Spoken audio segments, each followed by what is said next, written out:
मग मित्रांनो, आजचा आपला पॉडकास्ट फ्रेंडशिप डेला डेडिकेटेड आहे. फ्रेंडशिप डे लवकरच येत आहे 4 ऑगस्टला. मग आम्ही काही ठिकाणी सर्वे कंडक्ट केले व आत्ताच्या जनरेशनची मित्रतेबाबत इनसिक्युरिटीज व मित्रतेबाबत बॉन्डिंग हे जी क्वेश्चनरी तयार करून त्यांना सर्वे दिले. त्यातनं आलेल्या रिस्पॉन्सेसवर आम्ही ही क्वेश्चनरी तयार केली आजची. आणि काळानुसार हे क्वेश्चन्स आज देखील रिलेव्हंट आहेत का काळाच्या पडद्याच्या आड कुठं तर दुर्लभ झाले आहेत हे आपण आज जाणून घेऊया. आज आपल्याबरोबर आहेत गणेश महाराज सुळूकर, जे आधीच्या देखील काही पॉडकास्टमध्ये आपल्याबरोबर होते व ते एक कीर्तनकार आहेत. व त्याचसोबत आपल्याबरोबर आहेत हर्षवर्धन मोहिते, जे एक व्याख्याते आहेत. मग चला सुरुवातीपासून सुरू करूया. बाकी सर्व नाती आपण जन्मताच आपल्याबरोबर घेऊन येतो. फॉर एक्झाम्पल आपलं फॅमिली, ब्रदर सिस्टर सगळेजण. मित्र ते एक असं एकमेव नातं आहे जे आपण आपल्या मर्जीनं सिलेक्ट करतो. मग मित्राची संगत आपल्याला एकतर घडू शकते किंवा बिघडू शकते. मग मित्र कशी निवडतो यावर आपलं डेव्हलपमेंट बऱ्याच काही गोष्टी निवडून असतात.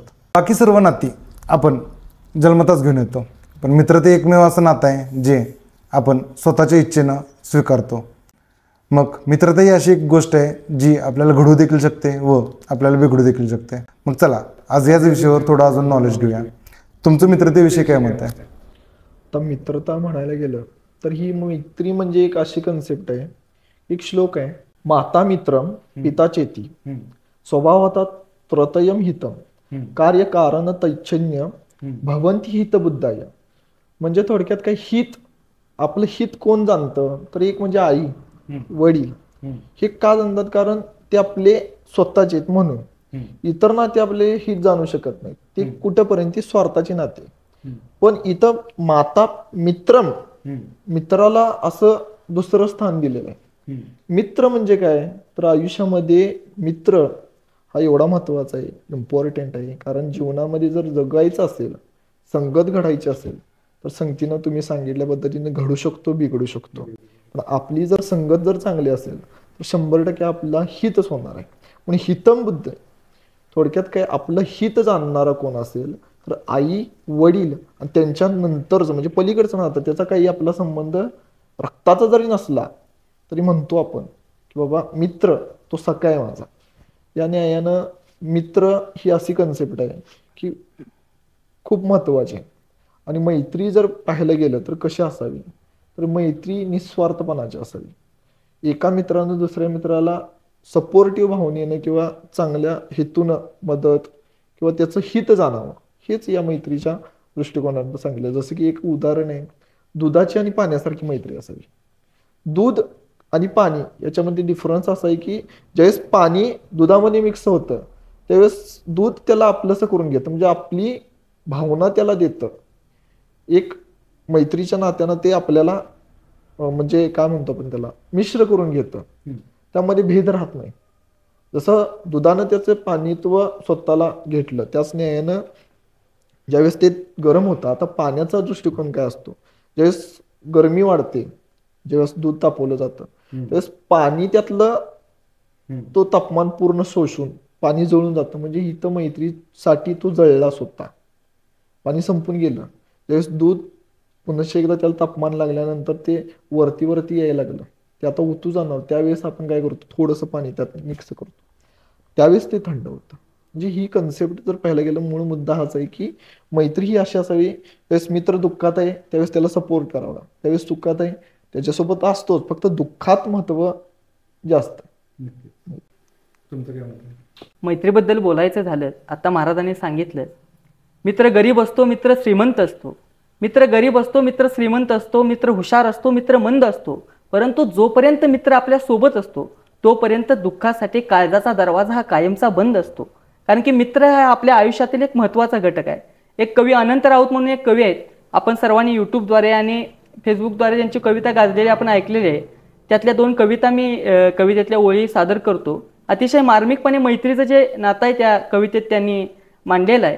ते म्हणतात, दुःख अडवायला उंबऱ्यासारखा, दुःख अडवाय उंबऱ्यासारखा, दुःख अडवायला उंबऱ्यासारखा, मित्र वनव्यामध्ये गारव्यासारखा, मित्र वनव्यामध्ये गारव्यासारखा.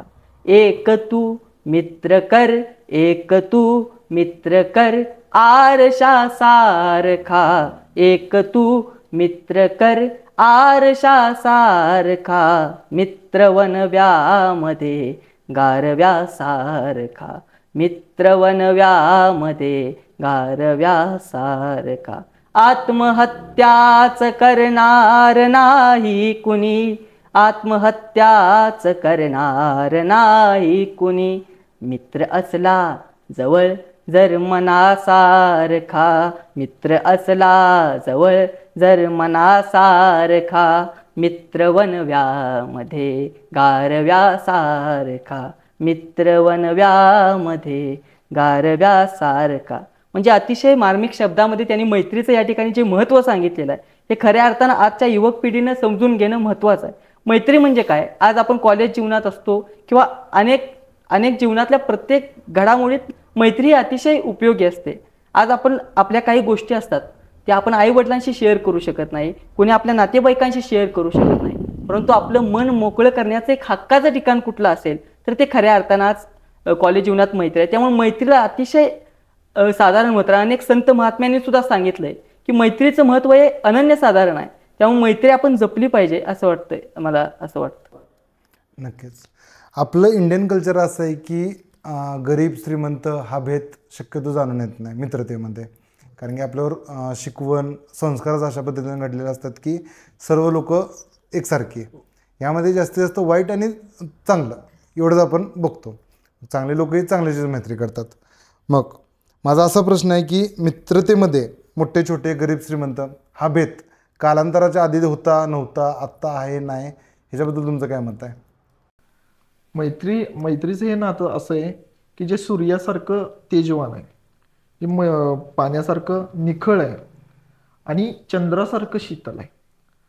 हे विशेषणं का दिली? कारण मैत्री म्हटलं तर त्याला भेद राहत नाही. तो मोठा आहे, छोटा आहे, गरीब आहे, श्रीमंत ही पाहत नाही मैत्री. मैत्रीमध्ये पाहिलं काय जातं किंवा बघितलं काय जातं, महत्त्वाचं म्हणजे प्रेम आणि विश्वास.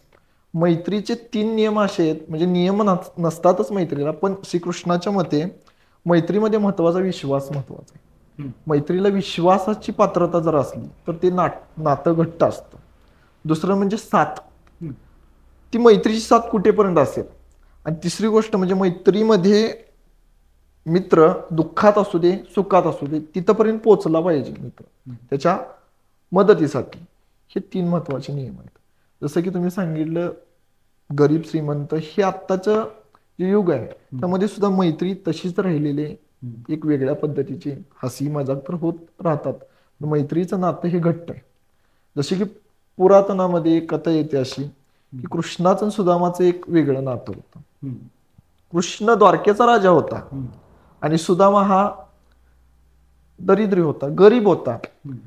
पण कृष्णानं एवढं मोठं वैभव असताना सुद्धा त्याच्या स्वतःच्या सख्या मित्राला जवळ केलं आणि त्याला गाव सोन्याचा दिला. म्हणजे एक असं प्रमाण येतं वारकरी संप्रदायामध्ये की सुदामा ब्राह्मण दुःखी दरिद्री पीडला, मुष्टे पोहे घेऊन या त्याच्या भेटीला गेला, शुद्ध भाव देखून या गाव सोनियाचा दिला. म्हणजे त्या भगवान परमात्म्यानं त्याचा भाव बघितला, प्रेम बघितलं आणि त्याला गाव सोन्याचा दिला. मुठभर पोहे होतं, त्याच्या घरात काहीच अन्न नव्हतं. बायकोनी सांगितलं त्याला की तुमचा मित्र द्वारकेचा राजा आहे, त्याच्याकडनं जाऊन आपल्यासाठी थोडंफार काहीतरी मागा. पण मैत्रीत काही मागायचं नसतं हे लक्षात ठेवा. ते आपोआप कळतं, न सांगता कळे अंतरीचे गुज, तो खरा मित्र. आणि त्यावेळी झालं असं की सुदामानं म्हटलं आता मित्राला भेटायला जायचं, काहीतरी घेऊन गेलं पाहिजे. मग त्याच्या घरामध्ये अन्न नव्हतं. मग ती पहिल्यातली उतरंड असते गाडग्यावरती, गाडग्यावरती. तिथं तिची पत्नी गेली, गाडग्यात बघितले तर मुठभर पोहे घावले. ते मुठभर पोहे घेतले, उपरण्यात फाटक्या उपरण्यात बांधले, त्याच्या मित्राला भेटण्यासाठी गेला. भेटण्यासाठी गेल्यानंतर द्वारपालांनी अडवलं, अरे बाबा कोण तू, इथंपर्यंत कसा आलास, आणि तुझ्या अंगावरती तर कपडे पाक फाटलेले, कुणाला भेटायचंय? ते म्हटलं माझा मित्र ह्या द्वारकेचा राजा आहे, श्रीकृष्णाला मी भेटायला आलोय. हसायला गेले ते द्वारपाल. म्हणले तो राजा, तू गरीब, तुझ्याकडे बघितल्यानंतर तू त्याचा मित्र, मजाक करायला लागले, हसी उडवायला लागले त्याची. त्यावेळेस तो काय म्हणतो, अरे द्वारपालो कन्हैया से के दो मिलने सुदामा गरीब आ गया है, भटकते भटकते न जाने कहा से तुम्हारे महल के करीब आ गया है. आणि ही बातमी ज्यावेळेस श्रीकृष्णाला समजते त्याचं पुढचं उत्तर असं आहे, एक जे रचना असे त्याची, ये सुनते ही दौड़े चले आये मोहन लगाया गले से सुदामा को मोहन. आतमध्ये नेलं, पाणी आणलं, चरण धुतले, म्हणजे डोळ्यातल्या अश्वानं त्याचं चरण धुतलं असं पण उदाहरण येतं. त्याचं चरण धुतले, त्याला छानपैकी 56 पद्धतीचा भोग म्हणजे जेवण दिलं, पूर्ण अंगावरती कपडे, सोने, अलंकार संपूर्ण दिले. आणि जाताना काय झालं, खूप दिवस राहिले नाही, 4-5 दिवस राहिले तिथं सुदामा. ज्यावेळेस ते जाताना सर्व म्हणली इथंच ठेव, कारण आता तू असा, तुझ्या अंगात ना बळ, दरोडेखोर असतील, चोर असतील, तुला लुटल्यावर काय करायचं, तू सगळे इथंच ठेवून पहिलं जसं आलंय तसं जा. पण जात असताना किंवा आल्यापासून एवढ्या वैभव बघितलं, पण त्याची काय म्हणतो आपण त्याला, ही नाही झाली, इच्छा नाही झाली की बाबा माझ्या मित्राकडे मी काहीतरी मागू शकतो. तिने काहीच मागितलं नाही. मुठभर पोहे भगवंत परमात्म्याने घेतले, पण त्याला गाव सोनियाचा दिला, शुद्ध भाव देखून या गाव सोनियाचा दिला, पूर्ण सुदाम नगरी सोन्याची दिली. पण ज्या कामासाठी तिथे गेलते मागण्यासाठी ते मागितलं नाही. म्हणजे मैत्रीची कन्सेप्ट ही अशी आहे की न सांगता कळे अंतरीचे गुज, अंतर्मनात न जाणणारा तोच खरा मित्र. ह्या श्रीकृष्णाचं सुदामाचं एवढं घट्ट नातं होतं की ज्यावेळेस संदीपनी गुरु आश्रमामध्ये संदीपनींच्या आश्रयाखाली दोघंही सुदाम आणि श्रीकृष्ण ज्यावेळेस शिकत होते तेव्हापासून त्यांची बालपणाची मैत्री. त्या बालपणाच्या मैत्रीत असं झालं की उज्जैन महाकालेश्वर त्या ठिकाणी एक महिला भिकारी होती, ती ओडिसा, हा नाही ओडिसामध्ये नाही, उज्जैन महाकालेश्वर म्हणजे मध्य प्रदेशमध्ये. त्या ठिकाणी संदीपनींच्या आश्रमामध्ये हे दोघं शिकत होते. आणि त्या महाकालेश्वराच्या दरबारामध्ये किंवा त्या भिकारी बसलेले असतात, तिथे एक महिला भिकारी बसलेली. तिनं दिवसभर काय तिला भेटलं नाही, फक्त एक मुठभर चणे भेटले. ते मुठभर चणे घेतले आणि ती आपली बसलेली तिथं. ती चणे म्हटली आता काय का असणार, तेवढं जरी भेटलं तरी आपल्या पोटासाठी भगवंत परमात्म्याने दिले, म्हणून ती आपली तिथून निघून गेली. संध्याकाळची वेळ होती आणि संध्याकाळी ती खाणार त्याच्या आधी चोर आले आणि ती पिशवी उचलली तिची चण्याची आणि तिथून निघून गेली. जात असताना तिनं श्राप दिला त्यांना की अरे बाबा दिवसभर मी बसले, मुठभर चणे मला भेटले, तेही तुम्ही घेऊन चाललाय, जो कोणी हे चणे खाईल त्याला 18 विश्व दारिद्र्य भेटेल. हा श्राप होता. आणि तिनं अशा पद्धतीचा श्राप दिल्यामुळं त्या चोरांनाही ते वाईट वाटलं आणि संदीपनी गुरूंच्या आश्रमामध्ये ते चण्याची पिशवी फेकून दिली. फेकून दिल्यानंतर पुढे गेले. पुढे गेल्याच्या नंतर हे कानावरती आलतं कुणाच्या, सुदामाच्या. त्या दिवशी दुसरा दिवस उजाडला आणि सुदामाकडं आणि कृष्णाकडं दोघांच्याकडं आजचा दिवस होता की तुम्ही जाऊन लाकडं आणायची जंगलातून. मग गुरुमातानं काय केलं, ते चणे जे भेटलेले आपले सकाळी झाडू मारताना बघितलं तर तिथं चणे दिसल्यानंतर उचलले. म्हणजे काय करायचं आता, कोणी तर खाईल म्हणून दोघांनाही ते चणे दिले. सांगितले की तुम्ही दोघं हे जंगलातून लाकडं आणा, त्यावेळेस हे तुम्ही दोघंही खा. पण सुदामाला माहित होतं की हे चणे शापित आहेत. आपला मित्र, जो आपला मित्र आहे, जर फेकून दिलं तर त्याचा नाश होतोय, पातक लागते, महापाप लागते, अन्न आहे शेवटी. काय करायचं, फेकून तर देऊ शकत नाही. तर मित्राला जर दिलं तर तो दरिद्री होईल. मग काय करायचं, मग स्वतः दरिद्री झाला, स्वतः गरीब झाला तरी चालेल, पण म्हणले काय नाही की आता स्वतः ते चणे खाल्ले आणि ते 18 विश्व दारिद्र्य स्वतः भोगलं. भगवान परमात्म्यानं ज्यावेळेस भेट झाली त्यावेळेस स्वतः न मागता स्वतः नगरी सोन्याची दिली आणि त्याला नाव सुद्धा दिलं सुदाम नगरी, सोन्याची नगरी दिली. एवढी मैत्रीमध्ये गरीब श्रीमंत भेदभाव भगवंत पाहत नाही. तुमचं काय मत आहे? महाराज बोलल्याप्रमाणे मला पण नाही वाटत की छोटा, गरीब, श्रीमंत अशा कोणत्याही गोष्टी या मैत्रीमध्ये मॅटर करतात. कारण की आपण अनेक ठिकाणी वावरत असतो, त्यावेळेला आपल्याला अनेक बाहेरचे मित्र येतात. मी कॉलेज लाईफमध्ये आता आम्ही शिकतो, त्यावेळेला अनेक ठिकाणून मित्र येतात. मग ते विविध जाती धर्माचे असतात, विविध गरीब असतो, कोण श्रीमंत असतो, यात कोणत्याही प्रकारचा आपण त्या ठिकाणी थरा देत नाही. ज्या वेळेला मन आपलं एकमेकाशी आपण अटॅच होतो, एक प्रकारचं आपलं बॉन्डिंग त्या ठिकाणी स्ट्रॉंग होतं, त्यावेळेला आपण सगळेजण एकमेकासाठी काही करायला तयार होतो. आज एकमेकासाठी मदत करायला मित्र त्या ठिकाणी तयार होतात का, तर एक बॉन्डिंग आपलं स्ट्रॉंग झाले असते. त्यामुळे मला पण नाही वाटत की यामध्ये अशा कोणत्या गोष्टी मॅटर करतात. छत्रपती संभाजी महाराज आणि कवी कलश यांची मैत्री. छत्रपती शिवाजी महाराज जेव्हा आग्र्याला गेले होते त्यावेळेला आग्र्याहून मागे येत असताना त्या ठिकाणी संभाजी महाराजांनी ज्या ठिकाणी ठेवलं ते कवी कलशांचंच घर, आणि त्याच वेळेला कवी कलश आणि संभाजी महाराजांचे जे मैत्रीचे संबंध आहेत ते त्या ठिकाणी दृढ झाले. आणि त्यानंतर कवी कलश आणि संभाजी महाराजांची मैत्रीचं उदाहरण मृत्यूपर्यंत साथ देणारा मित्र कसा असावा, तर कवी कलश आणि संभाजी महाराजांच्या मैत्रीचं एक उत्तम उदाहरण आपण सगळ्यांनी या ठिकाणी दिलं पाहिजे. आजकालच्या तरुणांमध्ये सुद्धा मैत्री असते, पण ती कशा प्रकारची असते, म्हणजे मित्र करताना काही लोक आपल्या ह्याच्यानुसार कायदन करायला बघतात, परंतु या ठिकाणी मला असं वाटतं की जात पात किंवा एखादं श्रीमंत गरीब अशा कोणत्याही गोष्टी यामध्ये मॅटर करत नाहीत. ज्यावेळेला औरंगजेबानं संभाजी महाराजांना पकडलं त्यावेळेला तिथं कवी कलश सुद्धा त्यांच्यासोबत होते, म्हणजे शेवटच्या क्षणापर्यंत म्हणजे मृत्यूपर्यंत साथ दिली. ज्यावेळेला संभाजी महाराजांना यातना होत होत्या त्याच वेळेला कवी कलशांना सुद्धा यातना देऊन त्या ठिकाणी मृत्यू, म्हणजे जन्मापासून मृत्यूपर्यंत जी काही मैत्री असते ती खऱ्या अर्थानं कवी कलश आणि संभाजी महाराजांचं एक उत्तम उदाहरण आपल्याला देता येईल. आजकालच्या तरुणांमध्ये आपल्याला ती मैत्री दिसते का, तसे दृढ संबंध दिसतात का?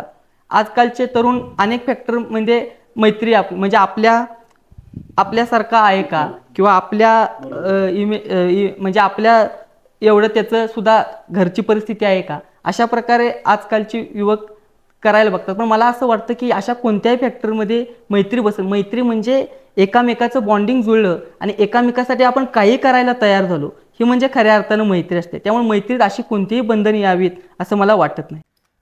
मग जण आपण मित्रतेची चांगली उदाहरण बघत आहे जे की खरंच इतिहासात घडून गेलेले आहेत.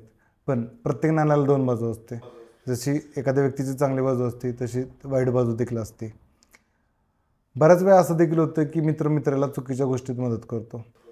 मग मित्र चुकीचा असला तर त्याला सपोर्ट करणं कितपत योग्य आहे, ह्याच्याबद्दल तुमचं काय मत आहे? आयुष्यात दोनच प्रकारचे मित्र कमवा. एक श्रीकृष्णासारखा जो तुमच्यासाठी युद्ध न करताही तुम्हाला विजयी करेल, आणि दुसरा कर्णासारखा जो तुम्ही पराजित होणार आहात हे माहीत असून देखील मैत्रीच्यासाठी तुमच्यासाठी उभा राहील. आणि दुर्योधन आणि कर्ण यांची मैत्री तुम्हाला सर्वांना माहितीच आहे. कर्णाला कितीतर जणांनी हिणवलं हा सूतपुत्र आहे म्हणून. काय झालं की ही राजा राजवाड्यांची सगळी लोक आहेत, ही जेव्हा यांची शिक्षा यांची जी मुलं आहेत ती जेव्हा सगळी शिक्षा प्राप्त करतील त्यावेळेला यांची एक सभा असायची, आणि त्या ठिकाणी येऊन त्या सभेमध्ये हिने जी शिक्षा प्राप्त केलेली आहे त्या सगळ्याचं प्रदर्शन या लोकांचं त्या ठिकाणी असायचं. मग त्यावेळेला सगळ्या राजा राजवाड्यांची मुलं त्या ठिकाणी येणार आणि आपल्या शिक्षा जे आपण प्राप्त केले त्याचं प्रदर्शन करत होते. आणि त्यावेळेला अर्जुन हा उत्तम धनुर्विद्य होणारच हे घोषितच होणार असतंय. त्यावेळेला त्या ठिकाणी कर्णाची एंट्री होते, आणि कर्ण त्या ठिकाणी म्हणतो की यांना घोषित करण्याआधी माझ्यासुद्धा कलेचा मी या ठिकाणी हे करतो, म्हणजे माझी कला सुद्धा मी सादर करतो. परंतु त्या ठिकाणी जी लोक असतात ते अचंबित होतात, हा कोण आहे, हा कोण आहे. त्या ठिकाणी गुरु द्रोणाचार्य असतात, हा कोण आहे, हा सूतपुत्र आहे, त्यामुळे त्याला हिणवलं जातं. त्याला काही त्याची कला त्या ठिकाणी सादर करून दिली जात नाही. अतिशय त्याला म्हणजे लोकांच्याकडून चुकीची वागणूक त्या ठिकाणी दिली जाते. अतिशय त्या ठिकाणी तो नर्वस झालेला असतो. परंतु दुर्योधन त्याचा पराक्रमी वृत्ती हेरतो, त्याला जवळ करतो आणि त्याला अंगराज्याचा राजा करतो, त्याला मुकुट देतो, अंगराज्याचा राजा करतो. तेव्हापासूनच अंगराज कर्ण असा म्हणून तो ओळखला जातो. आणि आपल्याला कोण ओळखत म्हणजे आपल्याला इतक्या लोकांनी हिणवलं, इतक्या वेळेला लोकांनी आपल्याला त्या म्हणजे तेवढा पराक्रमी असून सुद्धा लोकांनी एक सूतपुत्र म्हणून हिणवलं अशा वेळेला दुर्योधनानं आपल्याला साथ दिली हे लक्षात राहतं कुणाच्या, कर्णाच्या. त्यामुळे कर्ण हा दुर्योधनाचा इतका चांगला मित्र बनतो की दुर्योधनासाठी त्याला एका वेळेला कळतं कर्णाला की दुर्योधन जे करतोय ते चुकीचं आहे, म्हणजे दुर्योधनाचं जे हे आहे ते चुकीचं आहे, त्याचा पराभव होणार आहे, त्याच्या विरोधाची शक्ती आहे ती फार मोठी आहे. परंतु मैत्रीच्यासाठी ह्या सगळ्या गोष्टींना तो झुगारतो आणि मैत्रीसाठी दुर्योधनाबरोबर शेवटपर्यंत उभा राहतो. खऱ्या अर्थानं खऱ्या मैत्रीचं जे उदाहरण आपण देतो, खरी मैत्री कशी असावी, तर मित्र कितीही संकटात असला, मित्र कितीही चुकीच्या वाटेवर जात असला तर आपल्या मित्राच्या पाठीमागं खऱ्या अर्थानं उभा राहणं हे एका चांगल्या मित्राचं त्या ठिकाणी लक्षण मला वाटतं चांगल्या मित्राचं आहे. आजकालच्या दुनियेत असं नाहीये. त्यावेळेला काळ वेगळा होता, परंतु आज आपला मित्र एखादा चुकत असेल तर खऱ्या अर्थाने त्याला योग्य वाटेवर नेणं, त्याला योग्य वाट दाखवणं हे आपल्यासारख्यांचं कर्तव्य आहे. कारण की आता आपण अनेक जण बघतो की मित्राने मित्राचा खून केला, दोन मित्रांनी मिळून एखाद्या आपल्याच मित्राचा जवळच्या मित्राचा ऐकून खून केला. अशा प्रकारचे अनेक गोष्टी या चुकीच्या गोष्टी होत आहेत. परंतु चांगली मित्रत्व हे कशाला म्हणायचं तर मित्राच्या सुखापेक्षा मित्राच्या दुःखात जो जातो, मित्राचं दुःख जो ओळखतो तो खऱ्या अर्थानं चांगला मित्र असं मला या ठिकाणी वाटतं. त्यामुळं मित्रतेमध्ये मित्र चुकीचा आहे, मित्र बरोबर आहे या कोणत्याही गोष्टीचा हे न ठेवता मित्र हा आपला मित्र आहे, त्यामुळे मित्रासाठी उभा राहणं हे आपल्या सगळ्यात महत्त्वाचं कर्तव्य असं मला वाटतं. तरच मैत्री अधिकाधिक दृढ होत जाते. नक्कीच.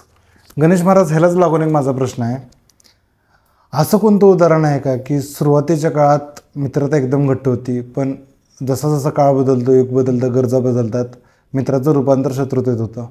बरोबर. काही काही वेळेस काय होतं की ह्यांनी सांगितल्या पद्धतीने की ज्यावेळेस मित्र चुकीचा आहे हे आपण त्याला सांगतो, पण तो ऐकत नाही का स्वतःच ही करत असतो, म्हणजे स्वतःच्याच मनावरती तो दृढ असतो की मी कुणाचं ऐकणार नाही. पण यावेळेस आपल्या मित्रानं काय केलं पाहिजे की तो वाईट जरी वृत्तीत जात असेल तर एक चांगला मित्र म्हणून स्वहित आणि त्याचं हित दोघांचं हित झालं पाहिजे. पण तो जर चुकीच्या मार्गाला जात असेल तर आपलं कर्तव्य की आपला मित्र चुकीच्या मार्गात जातोय तर त्या चुकीच्या मार्गावरून त्याला ओढून परत चांगल्या मार्गावर लावणं हे एक मैत्रीचं उदाहरण महत्वाचं आहे. पण काही काही वेळेस असं होतं की सुरुवातीला मित्र आहेत पण काही एकमेकांचं पुढे जाऊन असे बॉन्डिंग होत नाही किंवा एकमेकाचे विचार पडत नाहीत. त्यावेळेस अशा गोष्टी घडतात की पहिले मित्र आहेत नंतर शत्रू. याला जर एक उदाहरण द्यायचं म्हटलं तर पांचाल राजाचे द्रौपद म्हणजे आपल्या जे द्रौपदी म्हणतो आपण त्याचे वडील आणि गुरु द्रोण ज्यांनी या कौरवांना आणि पांडवांना जे शिक्षण दिलं धनुर्विद्येचं, या धनुर्विद्येचं किंवा अनेक शस्त्राचं ज्यांनी विद्या या कौरवांना आणि पांडवांना शिकवली ते म्हणजे गुरुद्रोण.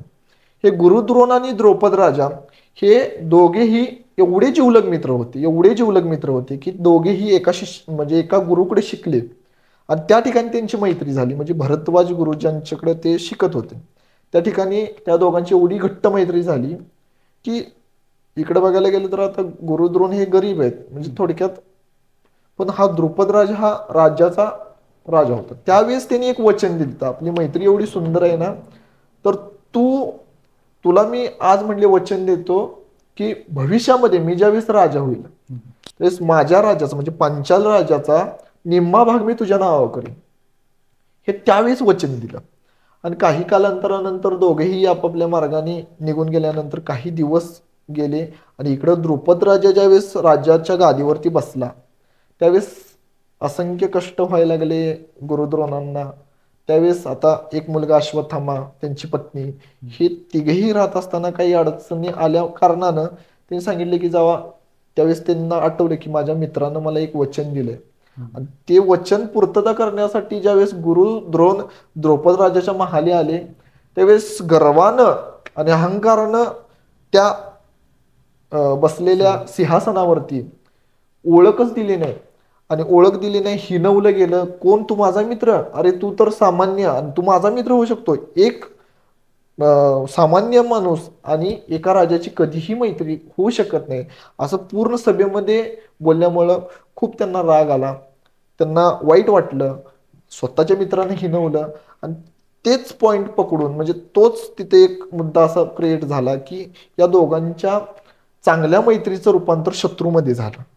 शत्रूमध्ये एवढं झालं की तिथून ते थेट निघून गेले. जाता जाता जाता हस्तिनापुरातून जाताना भीष्माचार्यांना समजले की गुरुद्रोण आलेत आणि गुरुद्रोणांच्याकडूनच मग भीष्माचार्यांनी सांगितले की बाबा तुम्ही आमच्या कौरवांना आणि पांडवांना धनुर्विद्या शिकवा. मग धनुर्विद्येसाठी ह्या सगळ्या मुलांना त्या आश्रमात पाठवल्यानंतर ज्यावेळेस तुमची धनुर्विद्या संपूर्ण होईल त्यावेळेस तुम्ही मला आपण काय म्हणतो त्याला की गुरुदक्षिणा द्यायची. त्यावेळेस काय झालं, गुरुदक्षिणा मागितली. मग तुम्हाला आम्ही काय द्यायचं, गुरुदक्षिणा म्हणून काय द्यायचं? त्यावेळेस म्हटले वेळ आल्यानंतर सांगतो. सगळ्यांचं जे शिक्षण होतं ते पूर्ण झालं आणि शिक्षण पूर्ण झाल्यानंतर ज्यावेळेस गुरुद्रोण म्हणले आता शिक्षण पूर्ण झालंय, आता तुम्ही मला माझी गुरुदक्षिणा दिली पाहिजे. आणि त्या गुरुदक्षिणेमध्ये हेच मागितलं की पांचाल राज्य माझ्या ताब्यात आलं पाहिजे, यासाठी तुम्ही त्याच्यावरती आक्रमण करा. मग पहिल्या स्टार्टिंगला ज्यावेळेस बोलल्यानंतर कौरव सगळे गेले आणि युद्ध केलं, पण युद्धामध्ये पराजित द्रुपद राजा झाला नाही. तिथं त्यांना बंदी केलं. कुणाला? ज्यावेळेस गुरु द्रोणाचार्य यांनी सांगितल्यानंतर कौरव गेलते, कौरवांना बंदी केलं द्रुपद राजाच्या सैन्याने, द्रुपद राजानं. आणि मग पांडव 5 असताना त्या 5 पांडवांनी जाऊन पुढे जाऊन त्या कौरवांना सुद्धा सोडवलं आणि द्रुपद राजाला बंदी करून इकडं गुरुद्रोणांच्या समोर आणलं. गुरुद्रोणांच्या समोर आणल्यानंतर आता पूर्ण राज्य, ज्या राजाचा राजा जर आपण बंदी केलाय तर पूर्ण राज्य आपलं झालं.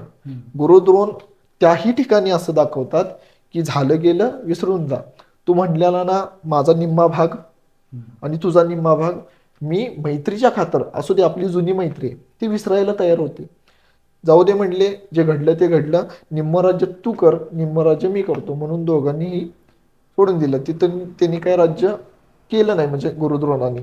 आणि काही कालांतरानं असं झालं की त्याचा द्वेष गुरुद्रोणाचा, माझा अपमान केला, मला बंदी केलं, या गोष्टीनं पुन्हा एकदा द्रुपद राजा एवढा वैतागला, एवढं त्यांना वाईट वाटलं, एवढा क्रोधात गेला, एवढा अहंकारात गेला, एवढा गर्वात गेला की यज्ञ केला. आणि यज्ञामधनं एक महापुरुष म्हणजे पहिल्यातली यज्ञ करायची आणि यज्ञात एक मुलगा जन्माला येईल, त्याच्या पाठोपाठ पांचाली सुद्धा ही यज्ञात आलेली. मग त्याच्या आधी दृष्टद्युम्न हा एक मुलगा प्राप्त करणार. मग त्याच्यासाठी काय केलं? मोठा यज्ञ केला. असा मुलगा मला प्राप्त पाहिजे की तो गुरुद्रोणाचं मुंडकं छाटेल. या न्यायानं, या हेतून तो यज्ञ केला. यज्ञातून तो मुलगा सुद्धा जन्माला आला.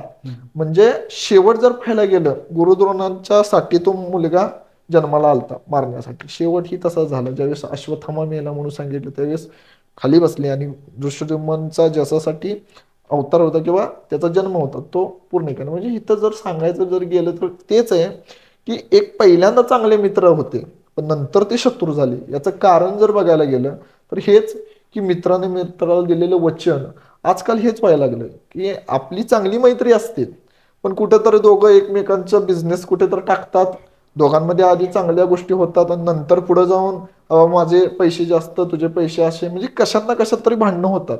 महत्वाचं ह्याला विश्वास, श्रद्धा, दृढ भाव, निश्चय एकत्र असल्याशिवाय किंवा दोघांचीही मतं एकत्र, ज्यावेळेस मन जुळली की प्रेम होतं. त्याच न्यायानं ज्यावेळेस सगळ्या गोष्टी एकत्र येतात त्याच वेळेस मैत्री होती. तर मैत्री ट्रू असली पाहिजे. म्हणून असं पण एका ठिकाणी वाक्य येतं की बघा मला सांगायचंय काय की एकच असावा पण चांगला असावा. जसं की 1 true friend is better than 1000 new friend. म्हणजे एकच मित्र असा असावा की जो तुमचे नवीन जरी 1000 मित्र आले तर त्यांचा काही उपयोग नाही. तुमचा एकच ठेवा पण चांगला ठेवा. एकच असावा पण खास असावा. या न्यायाने इथं उत्तर बघायला गेलं तर होऊ शकतं. नक्कीच. ह्या सगळ्या झाल्या इतिहासातल्या गोष्टी. आता थोड्या काल्पनिक गोष्टींकडे येऊया. बऱ्याच वेळा आपलं मन आपल्याला सांगत असते की मित्र आपल्याला चुकीच्या मार्गावर न्यायला लागला आहे, पण मित्रतेचा आपण एवढा आंधळा झालेला असतो की आपल्याला पटत नाही की हा आपल्याला चुकीचा मार्ग दाखवू शकतोय. हे जर एखादं उदाहरण इतिहासात नसलं पाहिजे, काल्पनिक असलं पाहिजे. आता बघायला गेलं तर बघा आपला मित्र चुकीचा आहे, तो चुकीचं सांगायला लागलाय, पण आपण कितपत त्याच्यावरती विश्वास ठेवायचा हे आपल्याकडं. बरं, मुळामध्ये तुम्ही मैत्रीच करत असताना अशाची करा की जो तुमचं हित जाणेल. नाहीतर आपण मैत्री करत असतो, आता भरपूर नाते असे आहेत की डायरेक्ट येऊन जो क्लोज होतो तो खरा मित्र. पण असंख्य मित्र असे आपल्या आयुष्यामध्ये असतात की जे आपलं स्वहितच जाणत नाहीत. काही काही आपल्या पैशावरती सुद्धा असतात, काही काही आपल्या हेतून आलेले असतात, काही काही ह्याच्यामुळे माझा काय तर फायदा आहे. आजकाल फायदा बघतोय प्रत्येक जण, असे पण असतात. तर एक उदाहरण जर द्यायचं म्हणलं तर बघा तुम्ही सगळ्यांनी आपल्याला एक म्हणजे ऐकलीही असेल ती कथा. जसं की एक मगर आणि एक माकड. मगर ही पाण्यात राहत होती, त्याच्या शेजारी एक झाड होतं जांभळाचं, त्या जांभळाच्या झाडावरती एक माकड राहत होतं. त्या दोघांमध्ये अशी मैत्री झाली की ती मगर ज्यावेळेस फिरत फिरत यायची वरती त्यावेळेस त्या माकडाकडे बघायची आणि माकड ते काय करायचं वरचं जांभूळ काढायचं आणि तिला फेकायचं. ते जांभळ खात खात खात खात त्या दोघांच्या मध्ये एवढी मैत्री झाली, रोज तेच करायचे. ते माकड सुद्धा चांगलं मित्र, म्हणजे दोघांची चांगली मैत्री झाली. आणि ती मैत्री झाल्यानंतर किती विश्वास ठेवावा, शेवटी कोण आहे, ती मगर आहे, तो माकड आहे, तो आपला चांगल्या हेतून तिला जांभळं देतोय. असं घडलं की ती जांभळं खाता खाता तिच्या मनात असा विकल्प आला की ह्याच्या हातची जांभळं जर एवढी गोड असतील तर ह्याचं काळीज किती गोड असेल. म्हणून तिनं आपलं युक्ती चालवली आणि म्हणली, अरे माकड, म्हणजे अरे माकडा, तुझी माझी एवढी घट्ट मैत्री आहे, ये माझ्या पाठीवरती बस, मी तुला या तलावातून फिरवून आणते. त्यालाही खरं वाटलं, तोही आला, तिच्या पाठीवर बसला. पूर्ण हळूहळू हळूहळू जशी आत गेली त्यावेळेस म्हणायला लागली, अरे बाबा, तुझ्या हातची जर जांभळं एवढी गोड असतील तर म्हणली तुझं काळीज किती गोड आहे. आता माकडाला वाईट वाटलं, म्हणला मी कुणावरती विश्वास ठेवला आणि आलो. माकड सुद्धा युक्तिवान होतं. माकड म्हणलं, अगं मगरीला म्हणते माकड की बरोबर आहे तुझं, माझं काळीज तर खूपच गोड आहे, त्याशिवाय माझ्या हातची जांभळं तुला गोड लागली असती का? मला पण ते काळीज तुला द्यायचं आहे, पण काय करू, ह्या झाडावरनं त्या झाडावरती उडी मारत असताना आमचं ते जे काळीज आहे ते कुठे तर पडलं तर काय करायचं. म्हणून आमचं जे काळीज आहे ते आम्ही जिथं राहतो ना तिथं सेफ ठेवलेलं आहे. फक्त एक काम कर म्हणले, मला तिथंपर्यंत पोहोचव, मी ते काळीज घेतो, लगेच तुला देतो. एवढं गोड बोलल्यामुळं ते मगरीला पण वाटलं खरंच. मगरीनं पूर्णपणे त्या ह्याच्यामध्ये आणलं काटावरती, माकडाला आपलं उतरलं. माकड सुद्धा वरती गेलं आणि तिथूनच तिला म्हणतात, चल झाला, तुझा माझा संबंध इथंपर्यंतच होता. सांगण्याचा मूळ उद्देश हाच होता की विश्वास, चांगला मित्र आहे, तो आपलं हित जाणतोय, तो आपल्यासाठी काहीतरी करतोय, किंवा दोघांच्याही हिताच्या जर गोष्टी होत असतील, दोघंही पुढे जात असतील, त्याचा बेनिफिट सुद्धा चांगल्या गोष्टींना प्राप्त होत असेल तर 100% त्या मित्राला साथ द्यावी. पण विश्वास ठेवत असताना चांगल्याच मित्रावरती ठेवा, जेणेकरून आपलं हित होईल, त्याचं हित होईल. आणि जर विश्वास चुकीच्या व्यक्तीवरती जर ठेवला तर 100% आपल्या आयुष्यात सुद्धा चुकीचं घडल्याशिवाय राहणार नाही. त्यामुळं विश्वास ठेवत असताना हा चांगल्याच व्यक्तीवर ठेवा, त्याचा आधी पुरेपूर अभ्यास करा आणि अभ्यासातनं मग दृष्टिकोनातून तुम्ही डिसिजन घेऊ शकता. नक्कीच. असा कोणता प्रसंग आहे का की एका मित्रानं दुसऱ्या मित्राला मदत केली, पण जेव्हा त्या मित्राला गरज पडली तेव्हा पहिला मित्र मदतीला नाही म्हणला? एक म्हण आहे, अ friend in need is friend in deed. प्रत्येक वेळेला मित्र धावून येतोच असं नाही, जरी आपण त्याला धावून गेलो असलो तर. असं एखादं उदाहरण? माझ्या मते काय आहे की महत्वाचं म्हणजे मी ह्याला मदत केलेली आहे तर त्यानं मला सुद्धा मदत करावी, ही भावना मैत्रीमध्ये नसावी. मैत्रीमध्ये भावना अशी पाहिजे की हा, तो जर दुःखात आहे तर मी 100% तिथं गेलं पाहिजे. कारण दुःखात जर मित्राला साथ नाही दिली तर महापातक लागते. रामचरित्र मानसमध्ये असं म्हणजे एक रामचरित्र मानसमध्ये असं एक चौपाई आहे, जो ना मित्र दुखो ही दुखारी, तिन्ही लोक में पातक भारी. म्हणजे जो मित्र मित्राच्या दुःखामध्ये सामील होत नसेल तर त्याला तिन्ही लोकांचं पातक लागतं, म्हणजे पाप लागतं. एक थोडक्यामध्ये एक रामचरित्र मानसमध्ये केलेला महाराजांनी लिहिलेला असेल. तर मित्राच्या दुःखाच्या काळामध्ये तर गेलं पाहिजे, पण त्या दुःखाच्या काळामध्ये गेलं, त्यातून बाबा त्याची गरज संपल्यानंतर आपल्या मनात ही भावना नाही निर्माण झाली पाहिजे की त्या मित्रानं सुद्धा माझ्यासाठी काहीतरी केलं पाहिजे. म्हणजे इथं स्वार्थ झाला, म्हणजे इथं आपण त्याच्याकडं काहीतर अपेक्षा करतोय आणि अपेक्षा जर राहिली तर त्याला मैत्री म्हणत नाही, त्याला स्वार्थ म्हटला जातो. मैत्रित्व किंवा मित्रता ही अशी कन्सेप्ट आहे किंवा ही अशी गोष्ट आहे की जिथं स्वार्थ रहित, मग आपल्याला स्वार्थ रहित पाहिजे. तर त्यावेळेस काय आहे, म्हणजे अशी काही गोष्ट ही नाही का, पण असं झालंय की बाबा ज्या वेळेस एका गोष्टी म्हणजे एका मित्राने दुसऱ्या मित्राला मदत केली, ज्या मित्रावरती ज्या वेळेस प्रसंग आला पण त्यावेळेस झाली नाही, पण पुनश्च परत जाऊन झाली. म्हणजे एक असं उदाहरण घडलेलं की रामायणामध्ये ज्यावेळेस रामप्रभू त्यांच्या काळामध्ये असं घडलं की सुग्रीव आणि बाली हे दोघे भाऊ होते, सख्खे भाऊ होते. आणि सुग्रीव आणि बालीमध्ये युद्ध होण्यापाठीमागचं कारण काय, तर बालीनं काय केलं, स्वतःच्या भावाची पत्नी हरण करून पूर्ण स्वतःचं म्हणजे जे सुग्रीवचं राज्य होतं ते राज्य आणि त्याची पत्नी हरण केली. त्यामुळं सुग्रीव सक्का भाऊ, आणि आपल्यात म्हण आहे, वहिनी ही आई समान असते. मग त्या गोष्टीचा कुठेतरी त्याच्यावरती निगेटिव्ह उपयोग झाला, इम्पॅक्ट झाला आणि त्यातून घडलं असं की दोघांमध्ये शत्रुत्व आला.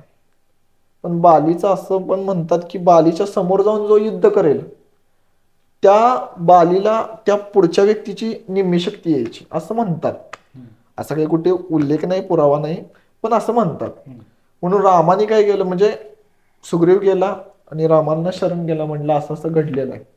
रामप्रभूंना सुद्धा वाईट वाटलं. आता शेवटी मित्रत्वानं आपल्यापाशी आलाय, शरण आलेल्याला काय मरण. शेवटी मित्रत्वानं आल्यामुळं ते म्हणले मी तुझं राज्य आणि तुझी पत्नी तुला परत देतो, कारण ती एक वचनी एक बाणीनी एक पत्नी होती. त्यावेळेस काय झालं, त्यांनी ज्यावेळेस सुग्रीवचं बालीचं युद्ध पुढे चाललंय त्यावेळेस दोघंही सेम दिसायला होते, दोघंही दिसत होते एकमेकांना. ज्यावेळेस म्हणजे मारत होते त्यावेळेस काय व्हायचं, दोघंही सेम दिसताना आता रामप्रभूंनी बाण चालवावा पण आता नेमका सुग्रीवला लागला तर काय, दोन्ही सेम दिसतात. त्यावेळेस हनुमंतराय गेले आणि त्यांच्या गळ्यामध्ये हार टाकला, कुणाच्या, सुग्रीवच्या, म्हणजे हा सुग्रीव आहे. आणि मग बाण मारला, बाण मारल्यानंतर तो बालीला लागला, बाली मरून गेला. आणि ज्यावेळेस बाली मेल्यानंतर झालं असं की सुग्रीवानी मग जे पहिलं जे राज्य गेलेलं ते रामप्रभूंनी सुग्रीवाला परत केलं, सुग्रीवाची पत्नीही त्याला परत केली. आणि मग झालं असं की त्यावेळेस सुग्रीवानं एक वचन दिलं की बाबा रामप्रभूंना की हे प्रभू, तुम्ही माझी पत्नी मला मिळवून दिली ना, तशी ज्या रावणानं तुमची पत्नी नेल्या त्यावेळेस मी तुम्हाला मदत करेन. आणि मग मदत करेन म्हटल्यानंतर ते वचन दिलं. तिथून पुढं काही काळ गेला, रामप्रभू लंकेत जाऊन पोचले. ज्यावेळेस युद्ध होतं पण ह्याला विसर पडला होता की आता हा काही स्वतःच्या राजावरती राज्य करत होता, तो अगदी व्यवस्थित म्हणजे त्याच्यामध्ये मग्न झालता. त्याला हेही भान राहिलं नाही की आपल्याला रामप्रभूंच्या सोबत म्हणजे त्यानं ज्यावेळेस वचन दिलं त्यावेळेस काय सांगितलेलं की तुम्ही पुढे चला, मी माझा राज्याचा नीट कारभार करून व्यवस्थित रुटीनला लावून मी तुमच्या पाठीमागनं येतोच. पण ज्यावेळेस राज्यामध्ये गेले आणि राज्याच्या गादीवरती बसले त्यावेळेस हा विसर पडला की मी माझ्या दिलेला एक म्हणजे रामप्रभू जरी असले तरी ते भगवंत आहेत, पण माझ्या एका मित्राला मी शब्द दिलाय, कारण दोघांची मैत्री होती. मी माझ्या मित्राला एक शब्द दिलाय, हे माझे एक वचन आहे, तर मी त्यांच्यापर्यंत पोहोचलं पाहिजे, हे ते विसरून गेले. आणि त्यावेळेस इकडं संतप्त झाले ना, त्यावेळेस हनुमंतराय संतप्त झाले. मग हनुमंतरायांनी येऊन सुग्रीवला सांगितलं की बाबा रे, हे करतोस ते चुकीचं आहे. आणि मग त्यावेळेस त्यांच्या लक्षात आलं की आपण श्रीरामप्रभूंना वचन दिलंय. मग त्यानंतर मग संपूर्ण सेना घेऊन मग ते युद्धासाठी गेले. म्हणजे थोडक्यात काय की सुरुवातीला जरी चूक झाली असेल त्यानंतर त्यांनी ती चूक सुधारली आणि त्या मित्राच्या म्हणजे त्या भगवान प्रभूंच्या सोबत ते रामप्रभूंच्या सोबत ते युद्धाला तयार झाले. थोडं उशीर का होईना पण न झाल्यापेक्षा चांगलं. मग आपण मगाचं श्रीकृष्ण व अर्जुनांचे उदाहरण बरेच ऐकत आहोत. हे असं काय बॉन्ड होतं की ते इतकं इम्पॅक्टफुल राहिलं की आज देखील इतक्या वर्षानंतर ते उदाहरण दिलं जातं? श्रीकृष्ण आणि अर्जुन ही एक अशी मैत्री आहे की त्या मैत्रीला कधी मरणच नाही. कारण एक चांगला मित्र कशा पद्धतीनं गायडन्स करू शकतो हे मूर्तिमंत उदाहरण आहे. कारण श्रीकृष्ण आणि अर्जुन या दोघांचं बॉन्डिंग असं होतं की ते सख्य होते. कारण मित्र सखे जीवलग आपण म्हणतो ना, जीवलग प्रेमळ अगदी असं. श्रीकृष्णासाठी म्हणजे श्रीकृष्ण अर्जुनासाठी असं संबोधलंय की जी ज्ञानेश्वरी माऊलींनी अशी ओवी लिहिलेली आहे. श्रीकृष्णाचं अर्जुनाचं हे नातं आहे की श्रीकृष्ण आणि अर्जुन म्हणाल तर हे एक वेगळ्या पद्धतीचं नातं आहे. म्हणजे सखे, सोयरे, जीवलग, प्रेमळ आपण म्हणत असतो की तू माझा सखा आहेस, तू माझा जीवलग आहेस. म्हणजे ही एक कन्सेप्ट अशी आहे की जीवाच्या पेक्षा सुद्धा मी तुझ्यावरती प्रेम करतो. तर प्रेम करणं आणि जीव लावणं यामध्ये श्रीकृष्णाचं आणि अर्जुनाचं म्हणजे मैत्रीचं फ्रेंडशिप अशी दाखवलं जातात की बाबा अर्जुनावरती एवढं प्रेम होतं श्रीकृष्णाचं. 100 कौरव होते, एकटा अर्जुन, 5 पांडव, 5ही पांडवांना भगवान परमात्म्याने धक्का लागून दिला नाही. आणि 100 कौरवांचा तर नाश झाला. पाहिलेला इतिहास जसं मगाशी सांगितलं हर्षवर्धनने की न युद्ध करता सुद्धा युद्ध जिंकून देण्याचं काम श्रीकृष्णाने केलं आणि खरंच मोठं त्यांनी काम केलं. हा अर्जुनाचा आणि श्रीकृष्णाचं हे नातं असं होतं, घट्ट नातं होतं की सतत श्रीकृष्णाच्या चिंतनात असायचं. ज्यावेळेस एक दिवस असा आलता की स्वतःचं वाहन, श्रीकृष्णाचं वाहन म्हणजे गरुड, त्या गरुडाला गर्व झाला की मी त्याचं वाहन आहे भगवंताचं, तर भगवंत सगळ्यात जास्त जवळ माझे. हा गर्व हरण करण्यासाठी श्रीकृष्णाने काय केलं, एक दिवस म्हणली काही नाही आपल्याला अर्जुनाला भेटायला जायचंय. आणि ते भेटायला आले. भेटायला आल्यानंतर स्वतःची सख्खी बहीण सुभद्रा ही अर्जुनाला पत्नी, म्हणजे अर्जुनाची पत्नी होती, ती सख्खी बहीण श्रीकृष्णाची होती. आणि पाहिलं तर श्रीकृष्ण भगवान परमात्मा आलाय, पण ती पतीची सेवा करत होती. म्हणजे अर्जुन झोपलेला, केस ओली सोडलेली आणि ती केस म्हणजे सुकवत होती. आणि त्यावेळेस जर घडलं असं की भाऊ आलाय म्हणल्यानंतर श्रीकृष्णानं सांगितलं की अरे तुझा भाऊ आलाय आणि तू काय बसलीस, जा म्हणले माझ्यासाठी पाहुणचार काय तर कर. ते म्हणले अरे तू आलायस पण माझ्या पतीची पण मी सेवा करते, मग आता काय करायचं. मग त्यावेळेस श्रीकृष्ण म्हणतात की तू जा, मी करतो. म्हणजे जगाचा मालक श्रीकृष्ण भगवान परमात्मा मैत्रीच्या नात्यानं स्वतः अर्जुनाचं जे आपण काय म्हणतो केस वाळवायला लागलाय हे पाहिलं कुणी, गरुडाला. त्यावेळेस गरुडाला कळालं की ही सामान्य व्यक्ती नाही, अर्जुन सुद्धा जवळच आहे. आणि तिकडच म्हणजे सुभद्रेला जरा अडकून ठेवलं तिकडच भगवान परमात्म्यानं. आणि भगवान परमात्मा म्हणले तिच्यावरती काहीतरी संकट आलं असेल, मी जातो, तू इथं थांब आणि याची केस वाळव. आता देवानं सांगितलं म्हणल्यावर त्याला पण वाळवावं. भगवंताचं निमित्त होतं, तिला अडकवलेली होती, आपले एक निमित्त घडलेलं. भगवंत तिकडून पळत गेले, श्रीकृष्ण पळत गेले. आणि इकडं ज्यावेळेस आता बंद खोली, त्यामध्ये कोणीही नाही, आणि त्या ठिकाणी श्रीकृष्ण श्रीकृष्ण श्रीकृष्ण असा आवाज येतोय.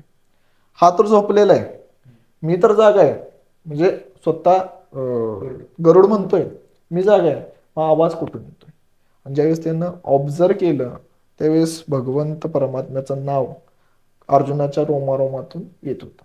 म्हणजे एवढी ट्रू फ्रेंडशिप, एवढं ट्रू त्यांचं नातं होतं, घट्ट श्रीकृष्णाच्या चिंतनात असायचं. त्या न्यायानं काय झालं की श्रीकृष्णाचं त्यांचं एवढं घट्ट नातं होतं, एवढं म्हणजे कायम सपोर्ट केला. जसं युद्ध घडलं, महारथी होती, पुढचे सगळे महारथी होते. कर्ण महारथी होता, ज्या कर्णानं परशुरामासारख्या महान तपस्वी, महान जन निशस्त्र पृथ्वी केली, याच्याकडून ज्ञान घेतलेलं. कृपाचार्य, द्रोणाचार्य, नवे नवे तर भीष्माचार्य, अशी महान रती महारथी असताना एवढ्या महारथींना सुद्धा पराजित करून स्वतः भगवान परमात्म्यानं, म्हणजे भगवंतांनी सांगितलं अरे बाबा ह्या ठिकाणी तू बाण मार.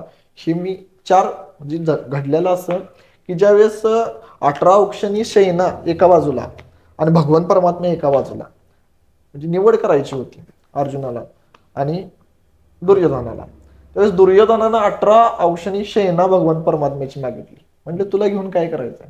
देवाने सांगितलं मी निशस्त्र असणार, माझ्या हातात शस्त्र नसणार, फक्त मी 4 हिताच्या गोष्टी सांगेन. त्या 4 हिताच्या गोष्टी सांगेन असं म्हटल्यानंतर दुर्योधन म्हटलं तुझ्या हिताच्या गोष्टी तुझ्यापाशीच ठेव, मला तुझी सेना दे. सेना घेतली, तो निघून गेला. 18 औक्षणी सेना एका बाजूला, नारायणी सेना म्हणायची त्याला, आणि हा भगवान परमात्मा एका बाजूला. अर्जुन म्हटला मला तुझी सेना नको, तू जर माझ्यासोबत असलास, मला माहित आहे माझाच निश्चय, तू फक्त माझ्यासोबत थांब. 4 जी म्हणलो की 4 फक्त मी तुला हिताच्या गोष्टी सांगेन. त्या हिताच्या गोष्टी ह्याच होत्या की कृपाचार्याला, द्रोणाचार्याला मारायचं कसं, भीष्माचार्याला मारायचं कसं, कर्णाला मारायचं कसं. 4 हिताच्या गोष्टीच होत्या. पण त्या 4 हिताच्या गोष्टींना हे घडलं की महारथी तर मरून गेले. आणि ज्यावेळेस युद्ध संपलं, युद्ध संपल्यानंतर रथ आला. रोज काय करायचे, भगवंत परमात्मा पुढं असायचे, अर्जुन पाठीमागनं. म्हणजे भगवंत परमात्मा रथाचे सारथी होते. ते सारथी का झालते त्याचं कारण आहे. ज्यावेळेस म्हणजे सारथ्याचं काम काय असतं, पहिल्यांदा उतरायचं आणि मालकाला आपल्या खाली घ्यायचं. पण शेवटच्या दिवशी असं घडलं नाही. रथ थांबवल्यानंतर सांगितलं अर्जुना उतर बाबा खाली.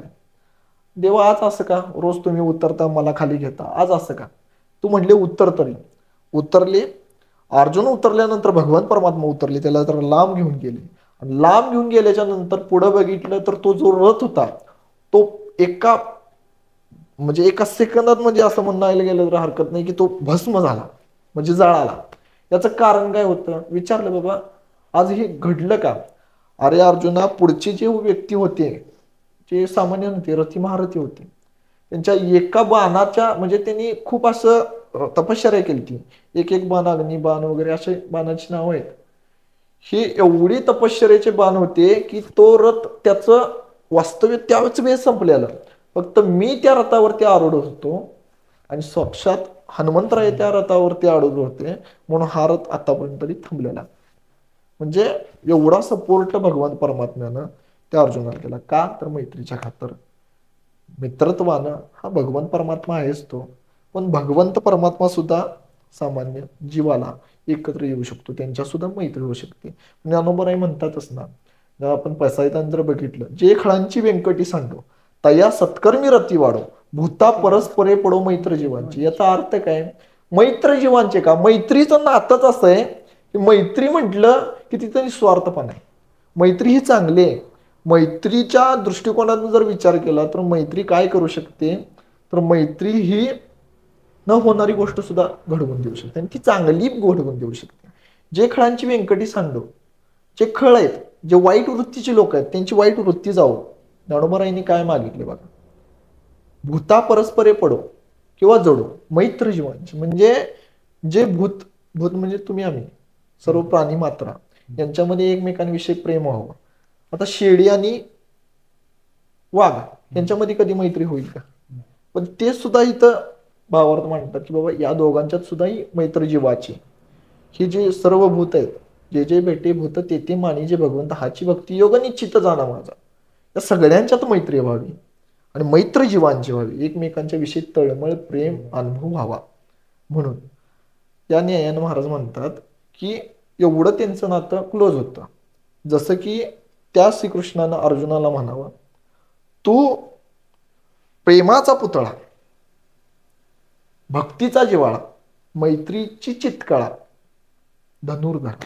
म्हणजे एवढं प्रेमानं, एवढं चांगल्या दृष्टिकोनातनं अर्जुनाचं आणि कृष्णाचं मत होतं. म्हणून आजही त्या कृष्णाला आणि त्या अर्जुनाच्या मैत्रीला आजही लोक अनुभवतात आणि त्यांच्यासारखी मैत्री आमची सुद्धा असावी. सगळी म्हणतात ना, अर्जुनासारखी कृष्णासारखी आमची मैत्री असावी ना, आहे असं सुद्धा उदाहरण देतात. हो मित्रांनो, आज एपिसोड आहे इथेच संपूया. तुम्हाला असेच इंटरेस्टिंग मायथॉलॉजिकल हिस्ट्री रिलेटेड अजून एपिसोड बघायचे असले तर कमेंट बॉक्समध्ये आम्हाला कळवा आणि या एपिसोडला जास्तीत जास्त शेअर करा व सबस्क्राईब करा. धन्यवाद.